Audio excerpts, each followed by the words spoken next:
This is Eno Sarris. The Eno Sarris Show is sponsored by Fieldwork Brewing Company. With 8 taproom locations in Northern California, Fieldwork brings you fresh craft beer direct from the source. Fieldwork will also ship beer direct to your door if you live in California. Visit fieldworkbrewing.com. He is a national baseball columnist for The Athletic. How are you? Doing great. Do you want my 37 games? 37 games. Am I being a troll? No, it's fine. I mean, I want him out. And also, like, it's fair to be like, do I want to see like an opener and bullpen games? No, and I hate the 2 way innings they play. for a pitcher I hate the way they play. in the playoffs. It's awful. And so that's Will you actually admit it's awful to watch. I don't love it. Okay. 37, but it wins. Here's what I thought of when I started thinking about what I want to see in the playoffs. That's how I'm reading it. What do I want to see in the playoffs? That I probably wouldn't, wish, because I have the genie wish. It's something I wouldn't see. I want to see the Angels get super hot and get into the playoffs. Okay.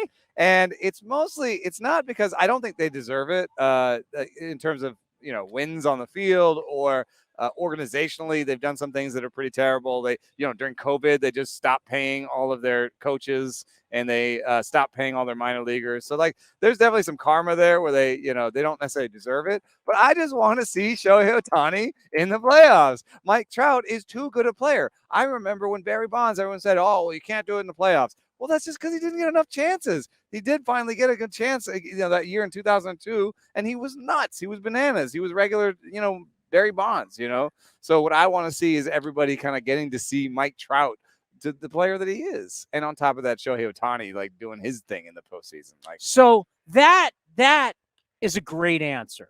Okay. I think my I wasn't answer. sure how you take it. No, it's like you want to wish. Yeah. And Shohei Ohtani is the first real international baseball star we've ever had. Yeah, remember that Mike Trout versus Shohei Ohtani in the WBC? It grows the game. Yeah. Mike Trout's the best player. It grows the game. You want something that's best for the game. I'm being an ultimate troll yes, you are. of our in-town rival, right? It's fun. Cody, I want Zack Greinke to get 3,000 strikeouts. Well, I like Zack Greinke, so. But really, that's the one wish. Wish. That's the one wish you got. Zack Greinke to get 3,000 strikeouts. I'm trying to sell a show. Yeah. Am I getting more people to watch and downloads off? I want Zack Greinke. I know what my kids would say is the Padres go nuts. That ain't happening. Yeah, I don't think so. All right. I want to get into, it's one of the most fascinating things that's going on, is when other organizations take on other teams' players with the idea of, we like you, we've seen something, we can make you better. Astros famously with Verlander and Cole. More high fastballs. Now Lance Lynn with the Dodgers. What is it that teams can see in players, stuff that their own teams can't see? Yeah, I mean, I think that people in some ways overstate that. I think that it's not often that you get a player and you give him a new pitch or, he suddenly throws harder or something. I think it's often smaller. And so I was looking at Lance Lynn and trying to be like, what are the Dodgers doing differently with Lance Lynn? And it's pretty subtle, dude. Like, the cutter, instead of throwing it always in the zone, throw it sometimes in the zone and sometimes inside off the zone. And he has good command, so you're not asking him to do something very different. You're just saying, hey, not always in the zone, sometimes out of the zone in, right?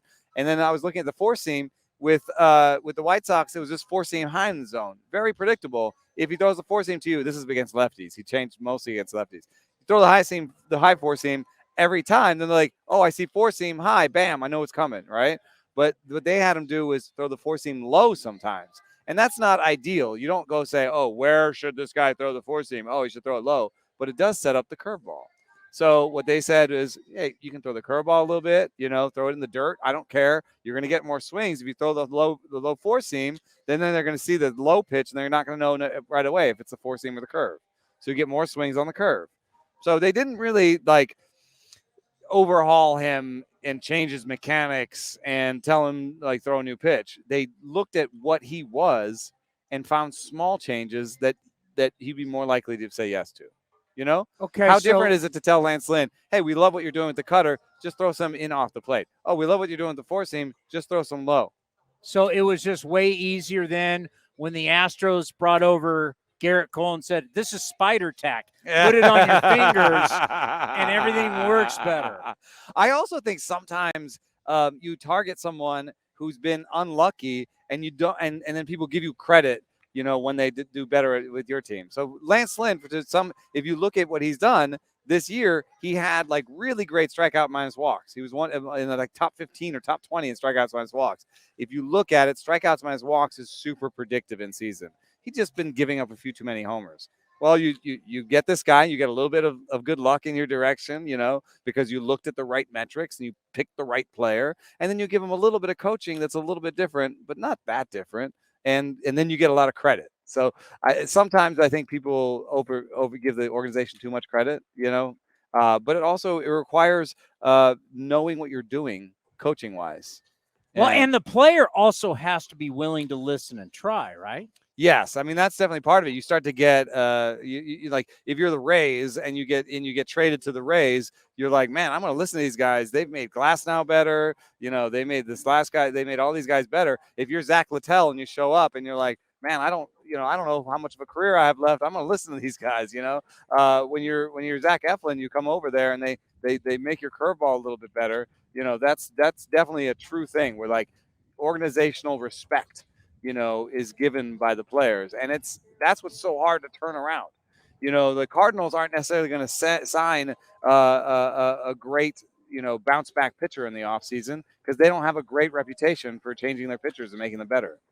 But the Giants do, the Rays do, the Dodgers do. And so that's where the pitchers go to sign. And then they get more credit because those are bounce back pitchers. You see what I'm saying? Yeah. Like some of it's a self-fulfilling prophecy sometimes. How about when Verlander was, I guess, kind of burning bridges out the door, going, Mets, your R&D stinks compared to the Astros. Yeah. I thought the Mets were because Chris Bassett, Bassett told you or somebody else around here that the A's didn't have what the Mets have, and Verlander's saying the Mets don't have what the Astros have. Well, so then you're talking about, I think there's the thing that's so great about Lance Lynn, I think Mark Pryor is really good at this, is soft skills. So there's soft skills and there's hard skills. What do the Mets have?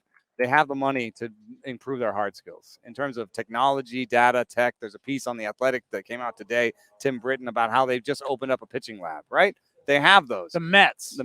They have the data and the tech, but that's the hard stuff. But you have to throw soft skills on top of that. Just the ability to coach, listen to a guy, get him to get buy-in, Does the article talk about hard and soft skills? No, I'm just coming up with this right now. Okay. But I would say that versus like hard alcohol and beer. You got to have both at the party. But you could have the data and the tech so that Verlander is like, okay, you have some of the stuff I've seen before, but you're not showing me the right stuff.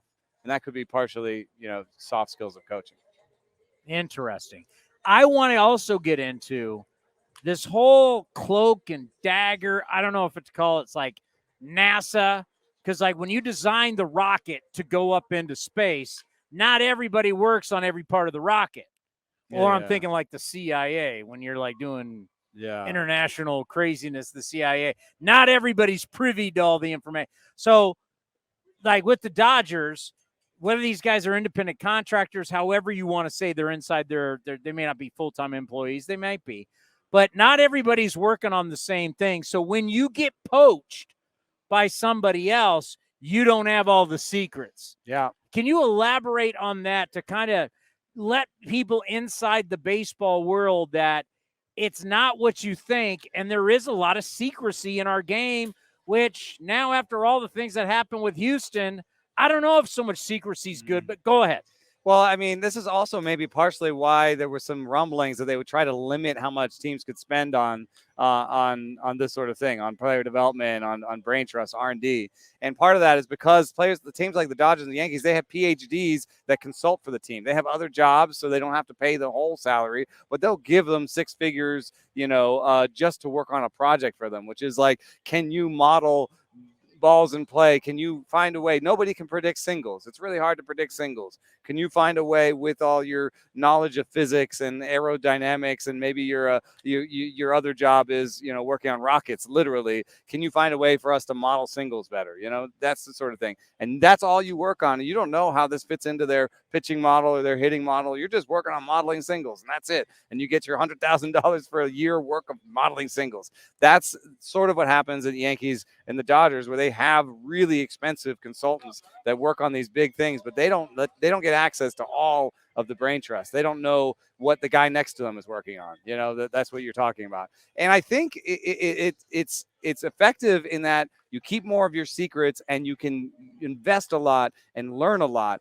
But I do think that people have been wondering why the Yankees not producing players, and you can see in their minor leagues they are number one, I think, in maximum in exit velocity, like 95% of maximum exit velocity.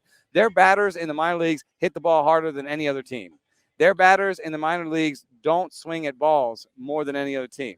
If you combine those two things together, you'd say, man, that's a really good hitter. He never swings at balls, and when he does swing, he hits rockets, right? But when was the last guy that they produced? So there's something missing there where, like, they've modeled this thing. You've been following this. Why is it that you can sit here and talk to me about exit velocity, talk to me about barrel rates, talk about only swinging at strikes, talk about all that stuff, and then all of a sudden these guys got to go out and play the game, and they can't play the game because it's a game and it's life? I don't know. Sometimes you one thing that you can think about is what is the clay that you put into this? If you take a bunch of guys that don't make a lot of contact and you give them these skills, or you say don't ever chase a ball outside the zone and hit the ball hard, they might still not make contact a lot. That's what I think of Everson Pereira. Well, how about this? The guy they just called up. He doesn't make any contact. You still got to go out and play defense. You still got to run the bases. You still got to throw to the right bases. So you if you focus so much just on one thing to win an actual, I think we forget. We're so into the process, we forget that you got to go out. I think one of the greatest examples is Tiger Woods. Tiger Woods, as we know, the most skilled, but there were times where he couldn't hit his driver, and he could still go out and win the tournament by just teeing off with irons, because Tiger was going to go out and win no matter what. Mm-hmm. When you just have barrel rates, exit velocities, these guys don't know how to win games. Well, it is an interesting thing, because in your minor leagues, you don't care about winning games. Yeah, that's a problem. You care about developing. I mean, some organizations do put a little bit more emphasis on winning games. Rays do, right? They Rays win at every level. They want to build a winning culture. They want people to win. And also, I think there's a line between coaching and overcoaching. In fact, I have one friend who thinks that the Rays are not that great at player development, that their best thing that they do in player development sometimes is step away from the player and let the player develop himself, basically. And that actually goes in line with what you're saying about winning games. Like the Rays, maybe what the Rays do most of all in the minor leagues is say, hey, guys, go out there and win. Find a way to win this game. Figure it out. The coaches are going to take a day off today. Whatever it is, on some level, they're saying it's on you. You guys win this game. If you want information from us, ask us for it and we'll give it to you. It's more about I think about this with my kids, there's a real tendency to helicopter parent, and I do it. I'm not saying that I don't do it, but I really, the biggest juice I get out of being a parent is when my kid rides his bike to school in 6th grade by himself and rides his bike back home and texts me that he's going to a friend's house. I'm like, oh my God, look at that. He just did that all on his own. He didn't ask me. I didn't pick him up and drive him. Now I do. He broke his arm, but that's all right. I had that same thing. My one daughter wasn't into driving, did this big drive from where we live over to Los Gatos and got back. I was like, yeah, damn, you go, girl. And you're happy. Yeah. It's like in baseball, and I think we're different than all the other sports because we, as a data-driven sport, are a bunch of helicopter parents, as you say. I was also thinking about it. There is something for letting the athletes figure it out, let them grow, let them learn. That's why I have no problem with our guys coming up and struggling. Figure it out, man. I was at the Sabre seminar that I was at. I was hanging out with someone who works for a basketball team, who's an analyst for a basketball team. And I said, in Little League or in travel ball and perfect game, we have barrel rates, and we have max EV, and we have spin rate, and we have ride on your fastball, IVV. We have all these numbers that people can come to these showcases and basically just show the numbers. Like, they don't have to win the game. They just have to show these numbers. They'd be like, oh man, the hot prospect in today's perfect game, had a 22 IVB with a 3,000 spin rate on his fastball and hit 98. It's like, okay, how did he do? Did he get outs or no? He was knocked out in the third. Right. and so I was asking, like, do you have this problem in basketball? And he was like, there's not that same culture. Like, nobody could come to a basketball, like an AAU or like a basketball scrimmage or something where scouts are, and like just not play the game, but just jump really high by the rim and just be like, here's my vert. And then everyone's like, oh, he was like a foot above the rim. Yeah. How did he play? I don't know, but he was a foot above the rim. They can't just sprint by the scouts and be like, whoa, that guy just sprint past me. I'm going to write down his sprint speed. No, like when you're scouting basketball players, you're like, does he have a winning mentality? Does he can he shoot? Does the ball go in the hoop? Yeah. Does he know how to pass it to the open guy? The ball's got to go in the hoop. Yeah. Can he keep his head up while he's driving? Can you like defend? Yeah. Can you pass? Yeah. Can you shoot? Now that would remind me. You know what that would remind me of, and a lot of football fans would know this, especially old football fans. And aren't they combine superstars sometimes? It would work out. Al Davis loved guys who ran the 40. Yeah. How fast you were. Well, can he catch? Can he? Does he know how to run routes? Can he read defenses? Did you see what he ran? So he was a prisoner to the 40 time. Yeah, he wanted speed because you can't teach speed. That's kind of what, and people ripped Al Davis for years about that. And one thing that we're finding in our game actually is that some of the things that we thought you couldn't coach, you can. So it used to be you can't coach velo, right? No, you can. No, you can. Yeah. I just talked to Cole Reagans over on the other side here. He put 4 miles an hour on his fastball year to year, just doing a weighted ball program and cleaning up his mechanics. Like there are whole organizations that are just getting more extension gives you. Yeah. So and what was the other one? You can't coach power, right? No, you can absolutely. There are weighted bats. There are programs you can go on. You can coach power. What we might not be able to coach are the softer skills that I was talking about, like in terms of command and a bat to ball and some of the intricacies of defense. Like even Javier Baez hasn't turned out to be a superstar, but like at his best, he was doing things defensively that there's no way you can coach that. Javier Baez was a runner-up to the MVP. Well, but think about that. Remember the tags he can do, where he's like the quickest, fastest, snappiest tagger. He does a lot of the little things that are just amazing. And now we have teams that are like, well, I want my shortstop to be able to play 5 positions by the time he gets to the big leagues. Is he going to get the same amount of reps at short if I do that? No.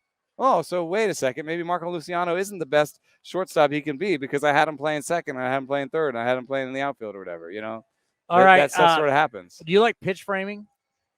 As catchers? Catchers being good at it? I don't Getting mind on that one knee and pitch framing? I don't mind it. Because you hate it. No. Okay. You know what I hate? Is these dummies can't block balls anymore, and we have more wild pitches and pass balls than ever before. I'm not. That might be related to the stuff first approach with pitching too. I mean, you got these guys on one knee, and all they're worried about. I get it. If you can steal me some strikes, I like it. But you know how I feel about catchers. They think they're the smartest guys in the world, and they're not. Hey, dummy, block. I have seen some research. So I have confidence to throw because sometimes no one cares about me. But if my changeup was my strikeout pitch, I'm throwing that thing low. It could be bounced, especially against a lefty. You don't want you better be able to block it. Yeah. You better be able to block it. That's great. You're on your one knee and you're Mr. Cute.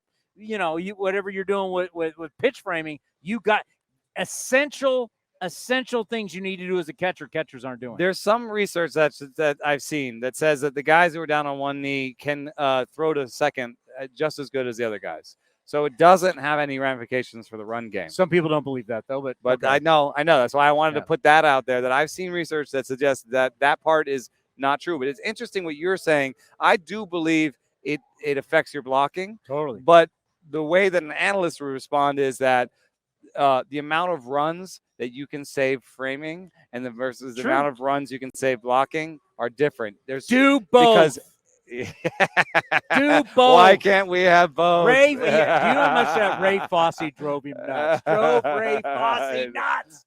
Drove him nuts. Do both. Why can't we have both? It's a good response. That's your job. Yeah.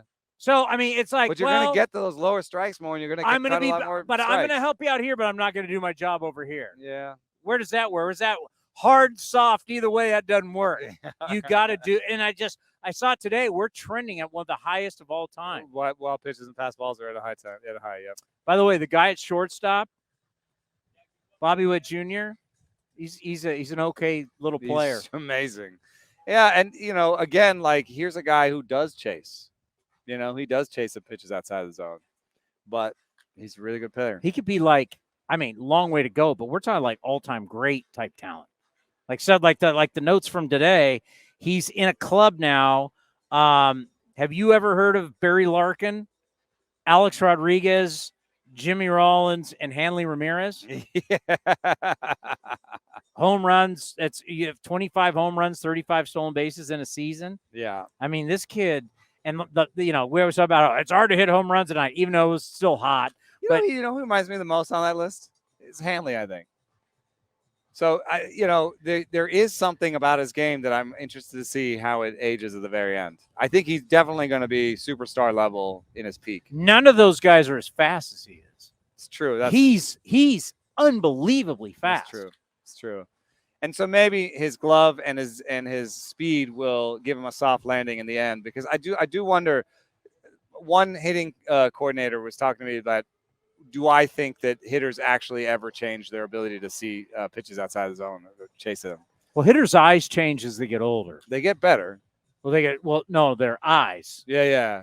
That's what happens when guys learn. They also learn pitchers, so they learn what the league is doing. They generally swing less as they get older. Well, I'm just saying, as we get older as men, your eyesight starts to go worse. Yeah. So Zack Gelof. Generally, I don't bet on people that chase outside the zone for long careers. There's some research to back that. Like, have you looked at because it was weird. Remember Pablo Sandoval, Josh Hamilton? I think pizza and the post-game spread did more to Pablo Sandoval than. No offense to the Panda. I think could be. I think he kind of. But Josh Hamilton was a svelte dude. Yeah. He was an athlete. But he had also other swung it. Yeah, that's right. That's right. Yeah, you're not giving me good comps here. That's true. Josh Hamilton was drinking so many energy drinks the day he dropped the 5-ball out here, because he couldn't close his eyes because there was no moisture in his eyes because he was having caffeine 24/7. And he blamed that on his eyes being blue. Well, we found out that literally when you drink Monster energy drinks every day, all day, it really dries your eyes. It has a bad effect in a lot of different areas. Yeah. Am I crazy? I've told the A's, and I hope they're listening to me, and I've told some high up people, and we've started to debate it. We need to order the Zack Gelof statue. Do you want to put it on the east side, the west side, or you want to put it Championship Plaza?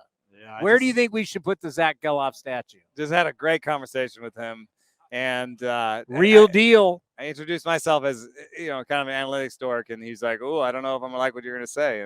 But we had a really great conversation, because what's interesting about him is, Tyler Soderstrom come up next to him, right? Came up at the same time, come here to the big leagues. Tyler Soderstrom has hit balls 5 miles an hour harder than Zack Gelof has ever hit. Gelof is right around 108, 109. Soderstrom's 113, 114. And Gelof has a little bit more of a flatter swing, and Soderstrom has a little bit more of a loftier swing. You would project Soderstrom to hit more for more power, except it's not working out that way. And Gelof is getting to his power better. So we had a whole long conversation about how he's getting to his power. And he's like, if I can just consistently do 101s, 102s, 103s, then that's going to be better than sometimes being all wild and getting a 113, but not getting consistently at 101, 102, 103. And he might have convinced me. I mean, he's got a good approach, it looks like. He hits it everywhere. And it's hard. He hits it everywhere. Yeah. Center field, right field, left field, Yeah. down the line on the ground, down the line third base on the ground, down the line first base. He literally is foul pole to foul pole in the air on the ground, and he hits it hard. He fillets it for hits because that's the thing. If I take anybody who has 3,000 hits, that's a lot of hits, Yeah. right? Not every one of those was hit hard, Yeah. right? To get 3,000 hits, you got to hit it all over the ballpark. Yeah. He's kind of got that It's still game. predictive of future success to say that the guy hits the ball hard, but he also hits the ball hard. He doesn't hit the very hardest. But a lot of times you look at the guys who hit the very hardest and they either have high strikeout rates. Giancarlo Stanton is the guy who hits the ball the very hardest, or sometimes they hit the ball on the ground too much. If you look at O'Neal Cruz, and even Ellie De La Cruz, these guys come up hitting 120. That's like that's 12 miles an hour faster than Gelof has ever hit a ball. But they have some flaws in how they get to it. It's a little bit like what we've been talking about. It's like, I'm going to show everybody my 120s. Yeah, but can you consistently get to that? Can you hit 110 in the air? Like if it's 120 on the ground every time, it's not going to help as much. Speaking of Giancarlo, he, to me, is going to be a great get this offseason. Yankees are going to be, if Cashman keeps his job, which I think he will because he just signed an extension. And they're gonna throw money at it. They'll pay. It's going to be like Verlander, Scherzer. They're going to spend so much money to get rid of him. And I'm like, wait a minute. You're going to spend how much money for me to take him on? And then if I think I got smart R&D people, right, I can help fix him. And I think he's playing a little timid now. He's playing not to get it, whatever. But for what I could get him, he's still, 33? Yeah. I think he's 33. I think he could be the steal of the winner. It might be interesting. Depends on I think the specifics of it and how much they would pay. They're going to pay a lot of them. They're going to pay a lot of the money. What is he? He Cody? still hits the ball hard. He's 33. He won't be 30. He'll be 34 in November. If you're telling me they're going to pay the majority of it and I'm getting for nothing, and if it doesn't work anyway, who cares? Right. Yeah. No, that is a good spot to be in. Yeah, and I think that might happen. It's a good point. Big news today. Cleaning house in Chicago. Kenny Williams has been in charge since 2000. I got a text from an industry friend. He said, nothing's going to change if they don't change the guy signing the checks. So I thought that was an interesting text to get. Kenny Williams has a good scout's eye. He has signed a lot of good players.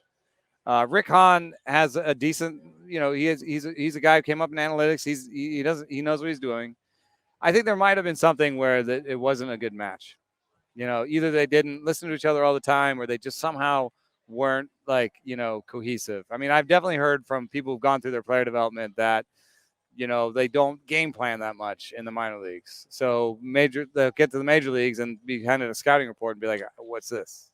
That sort of deal. I've heard other things about their player development that's not great. They were way behind on the tech race and the data race. So, that says to me that there were some things they did wrong that, unfortunately led to this moment. How many teams, 30 teams, how many teams are behind, do you think? I think the Royals here are behind, but they're putting some investment in it. That's why they changed their GM recently. I do think that the White Sox are behind. I think the Nationals are far behind. I think the Rockies are super far behind. I think the Cardinals are surprisingly far behind. They're really, really good at what they do. And so they're good at turning out major league regulars, on offense. They're good at turning out Brendan Donovan types. They will do that forever. That's going to be fine. But in terms of turning out pitching, I think they're pretty far behind.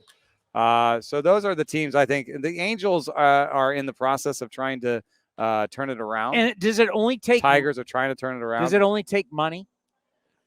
There's got to be willingness. It takes time too, because remember what I said about hard and soft skills. Like you can bring, like the Mets right now are bringing to bear all the investment monetary wise, but they also if you think about it, you have I would say on the order of 50 plus coaches in your minor league system. If you're talking about the coordinators and all the sort of player development staff that you got, roving coordinate, all that stuff, you have 50 plus coaches. There's no way that you can come in year one, cut all 50 and bring in new 50, right? So that's not going to happen. So X percentage of these guys aren't on board with what you're doing.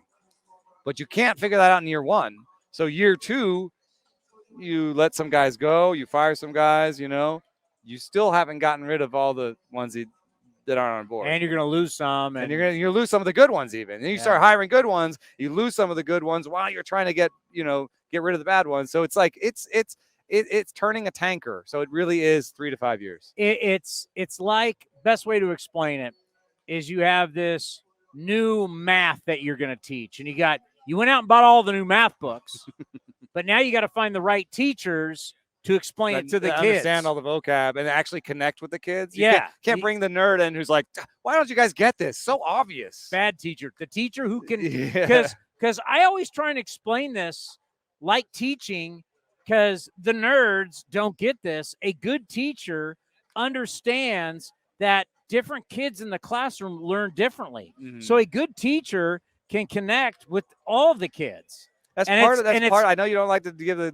Giants any credit, but part of what they're doing there is a big teacher. It's a small teacher to student ratio. They have that's 15 smart. coaches over there. They're like, one of these guys is going to connect with one of our players because we just have a ton of coaches. Yeah, but It is smart. Yeah. I'll give them credit for that. But yeah, that's why it's so difficult though. You're looking for good teachers while investing. Some owners will be like, "I'll give you this much, but not that much." So you have to do triage. You're like, "Okay, well, we can't afford to put an Edutronic in everything, but we'll do it here. We'll do it here. We'll do what we can do while we're trying to get new coaches." It's tough.